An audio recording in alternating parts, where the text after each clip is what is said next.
Alors, une droite passe toujours par deux points. Donc, voici deux points A et B, et avec l'outil droite, je fais passer une droite passant donc par ces deux points A et B.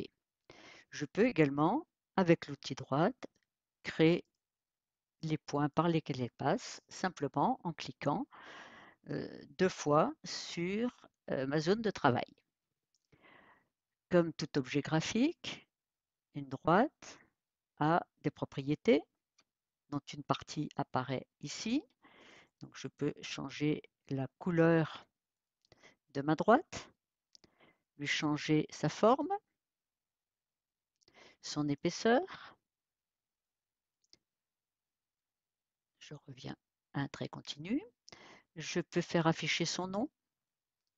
Alors, vous voyez que GeoGebra donne automatiquement un nom, c'est une lettre minuscule, comme pour les segments. Son nom et sa valeur.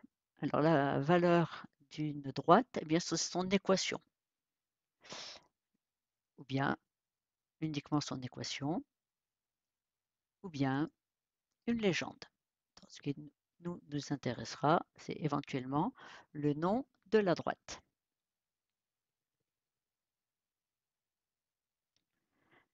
Alors, plaçons un point sur ma droite AB.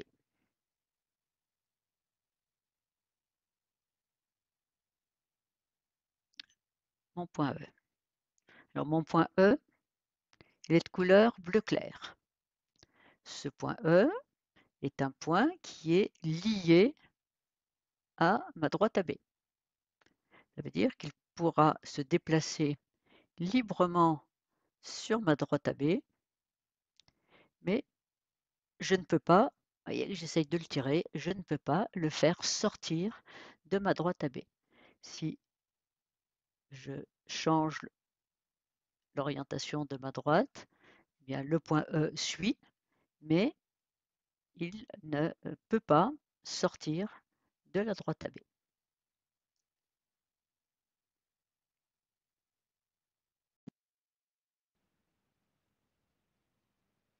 Alors déplaçons le point C de façon à ce que la droite,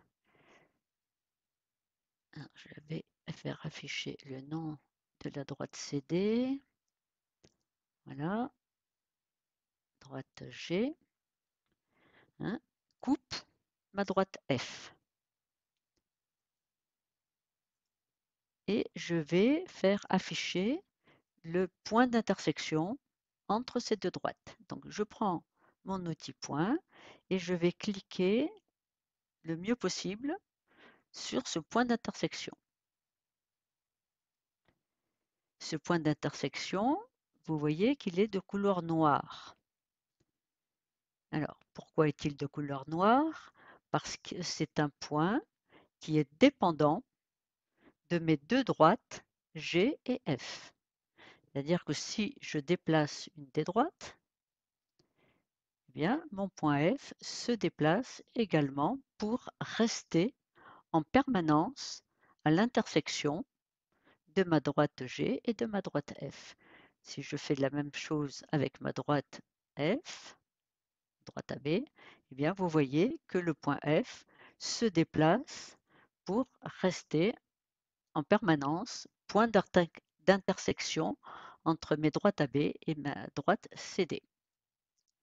Alors, une autre façon de créer le point d'intersection, parce qu'ici, c'est relativement, pour des enfants, c'est pas facile de cliquer bien au point d'intersection. On a très facilement la possibilité de taper à côté et du coup, le point d'intersection sera plus noir. Il sera soit bleu foncé, parce qu'on a cliqué carrément en dehors des deux droites, ou au mieux bleu clair, parce qu'on aura cliqué sur une droite mais pas sur l'autre.